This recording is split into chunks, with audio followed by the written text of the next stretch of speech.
Good what? Hi. Hello. Hi. Hi. Hello. Hi, sir. Okay, I apologize. I am going to speak slowly in English. Yes. And kindly Hakapli is going to translate.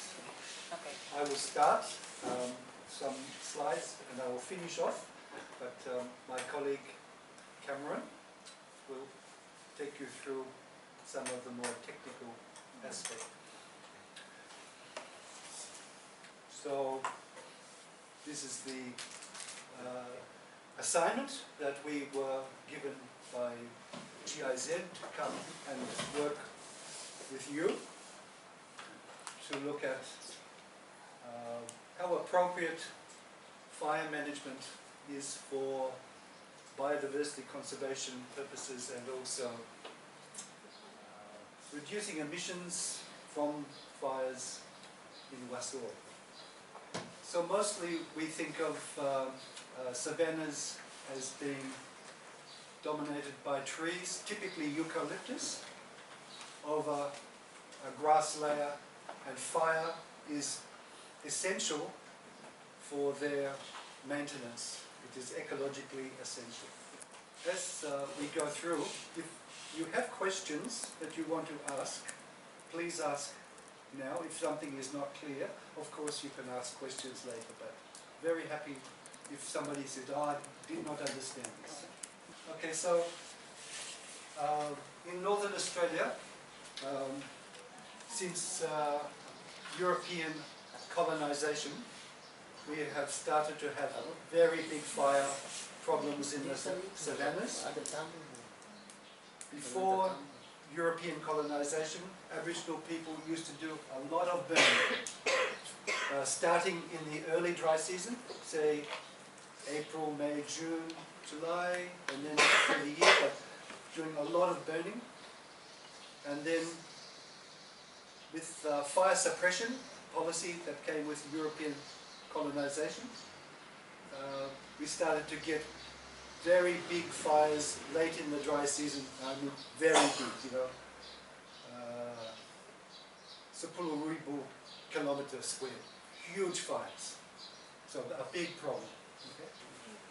And if it burned early in the dry season, the fires very low, just creep through the grasses and the litter, and they are very patchy, just small patches everywhere. In comparison, fires, wildfires, late in the dry season in Northern Australia are not patchy, can be very intense, and this picture is from Kakadu National Park, and that fire would have been maybe much bigger than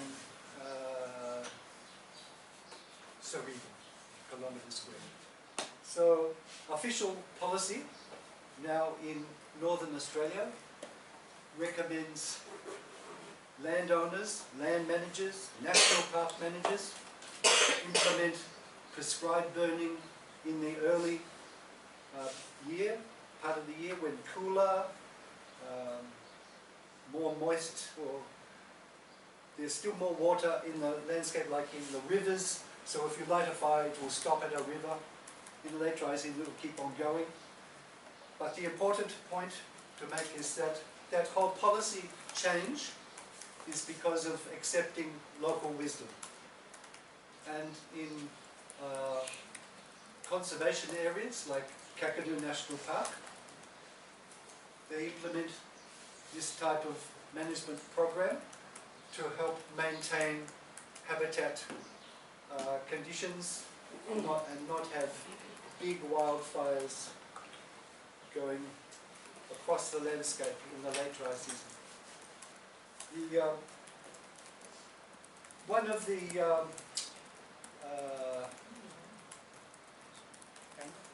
issues that happens with the burning is that in the early dry season, if you burn dry fuels, you see that fire. This is actually from Africa, but very similar to Northern Australia. If you look at the smoke there, there is not much smoke. There is not much emissions compared with, this is from another part of Africa where they're burning in like a swamp area, very moist fuels, much more emissions. This is a very important point to be making because in 1997, with the Kyoto Protocol, it was internationally agreed that if you could reduce emissions from savanna fires, you could account for these in your national inventories, your national accounting inventories for greenhouse gases. In Australia, we have understood and accepted this at national policy level, that if we can do a lot more burning, prescribed burning in the early dry season, we can reduce emissions from these big wildfires in the late dry season. And so it's not only good for biodiversity, it's good for reducing emissions.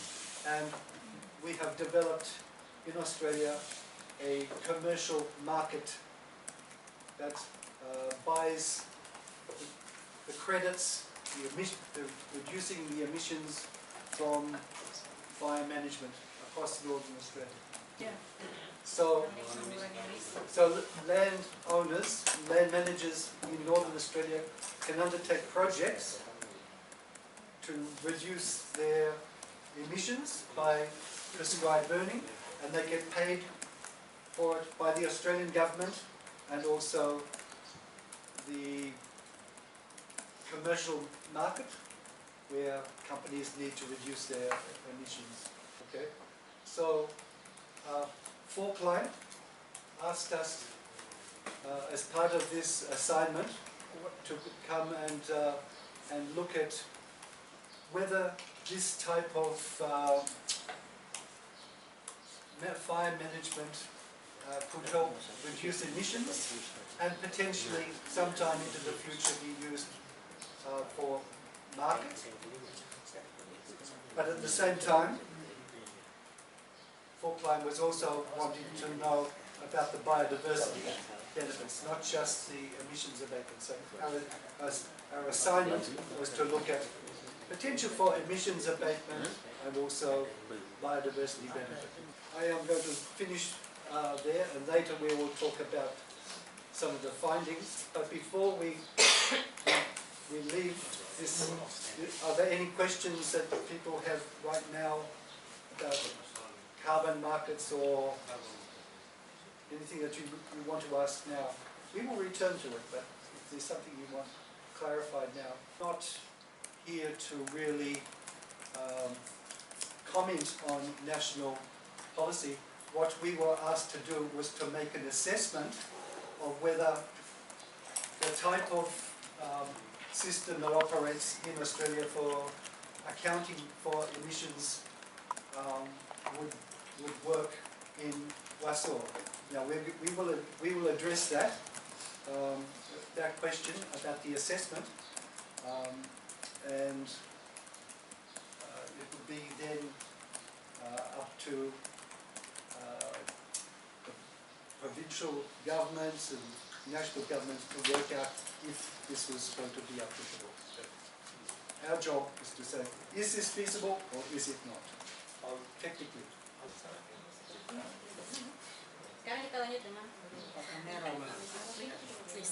Hello, I am Cameron. Hi. Hello. My Indonesian is less than Jeremy's, so I will be speaking in English. So as Jeremy said, we were tasked with looking to see if Wasur was similar to Australia and we could undertake a savanna burning emissions program. So one of the first steps which we looked at is got existing data that exists for Wasur National Park from Indonesia. On the left is ecosystems. In the middle was what they've called land use, and on the right is land systems. So what I have done is I obtained some Landsat satellite imagery and created what I call a median image on the left-hand side. So I got all of the Landsat imagery from 2003 to 2022 and made a stack and then chose the middle value. By doing this, it removes all of the clouds and all of the fires and the shadows from that data set. So then on the right hand side, it is zoomed into an area of that Landsat image, and I undertook an object-oriented classification in some software called Saga. And what it does is it grows areas out of similar pixels and creates boundaries around areas that we can then classify and map. So it puts boundaries around similar areas. So for example, this dark green area has a line, areas that are similar, and it gives it a value, and we can classify those values on the statistics for that particular area. So this area here is just this little square here. Through Wasur National Park. So those black points are the points that we drove to and got out and walked on the ground and had a look. And so you can see there's coverage in the northern section. And the blue points are points which UPRI supplied to us, which were photographs with GPS locations. So they are the points that we visited in the park. Each of those points we made sure was in the middle of one of these polygons. So each location we stopped, and the photos were in the middle of these points, not on the edge. So then I used those points and photos that we collected to classify that segmented image to come up with this map here. So I've tried to keep the colours consistent in terms of the dark green is monsoon forest. These two greens here are open forest, but open forest and open forest swamp. And the rest of these are woodland classes. So woodland, woodland dense, woodland mix, woodland open, and possibly woodland mix. And then the different woodland classes. So woodland, open forest, more trees, woodland, and then open woodland where there's less trees and shorter trees. Yeah. And so this time of year, in September, it's very different to Australia where we don't have as much melaleuca and the grass on the ground will be very dry. So the melaleucas like that high water table across North Australia and through Africa. In Australia where there's eucalypts, the water table is a lot lower. So the important thing about these graphics is to assure us that when we were out in the field looking at the landscape, that it was no different from other years. It was similar rainfall, similar environment. Now, if we talk about, these are fire hotspots for this year. for January 1 until 2 days ago. On the left-hand side, we have hotspots from a satellite sensor called MODIS. On the right-hand side, we have hotspots from another satellite called VERS. I have coloured them for each month, and you can see that most of the colours are red, which means they've been in the last 2 months. When we were out in the field collecting those field sites, over half of them were burnt, but all of the burning we saw was very good. And so we think that these hotspots are good.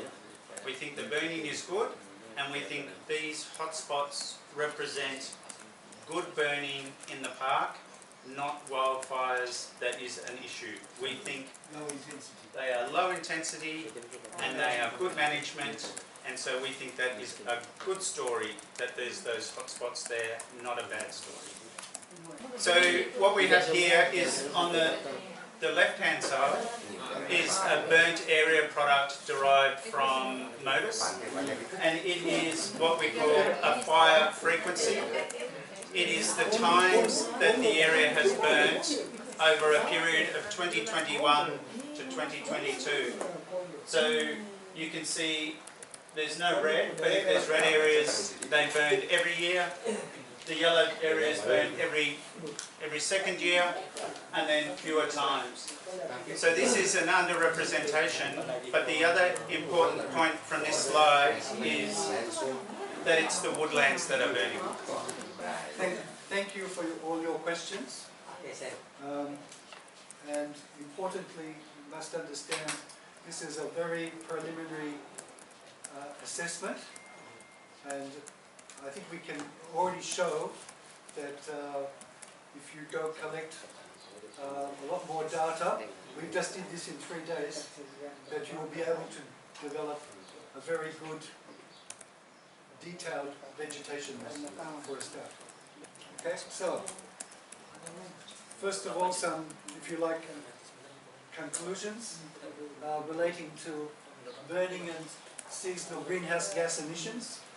One of the questions that we were asked, we point out that Wasur is very different to savannas that we normally work with eucalyptus. They are dominated by melaleuca, and they're growing in situations which do not dry out in the dry season. That's very different to Australia. As a consequence of the moist soils and the rain, your fuels don't properly dry out in the dry season period, and when they burn, they will be producing large amounts of greenhouse gas emissions because they are still moist. This one was just for number one, about emissions. Local wisdom, very important. Okay? Number two. Okay, this time, look at biodiversity conservation. Remember, we were asked to do 2 assessments, one for biodiversity conservation and also for greenhouse gas emissions. Okay, so we'll just go point by point. The evidence from satellite imagery suggests that for the local people living in Wasur, like many fires, that's not a hotspot. Through the dry season, these fires are typically a small and of low intensity.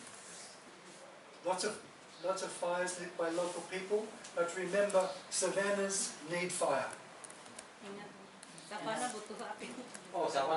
Savannas need to be burnt. But the burning that we saw everywhere we went was very good burning. Small fires, low intensity. Okay? Okay. The third point is that while we all know that Indonesia has a fire suppression policy.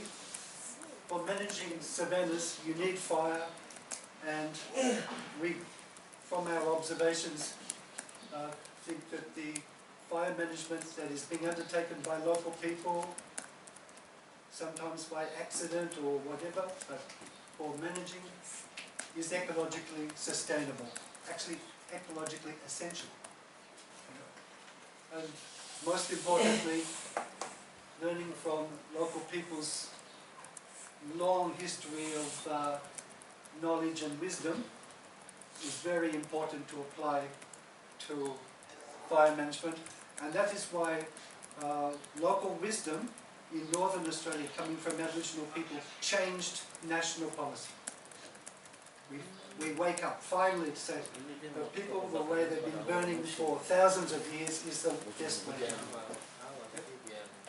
We think that you can readily improve your vegetation map by doing a lot more of the field work that we did with Pakapri and Pakalahisa.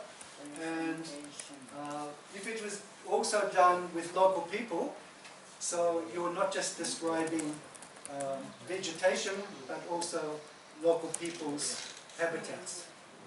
You'll get very good maps for management. We have already discussed this one about listening to local wisdom, but maybe especially for these areas where you had this Melaleuca invasion or Mimosa invasion, how people know it is best to manage that problem. So it follows that there must be follow-up training programs, of course, that involves local people, but also to build the technical capacity of Wasur National Park staff, maybe GIS, bioecology. And last, I think you have a major issue to communicate the fire management needs for maintaining savannas, Wasur, back to the national institutions. So that is obviously, maybe that's something that Falkland can help assist with. Rekomendasi keempat kan. Terus belok kanan sedikit ke kiri dan Yeah, thank you, Pak Kapri. Thank you.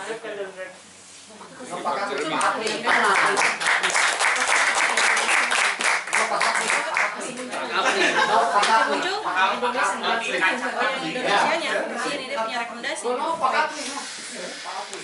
Nanti saya ini. Oh iya.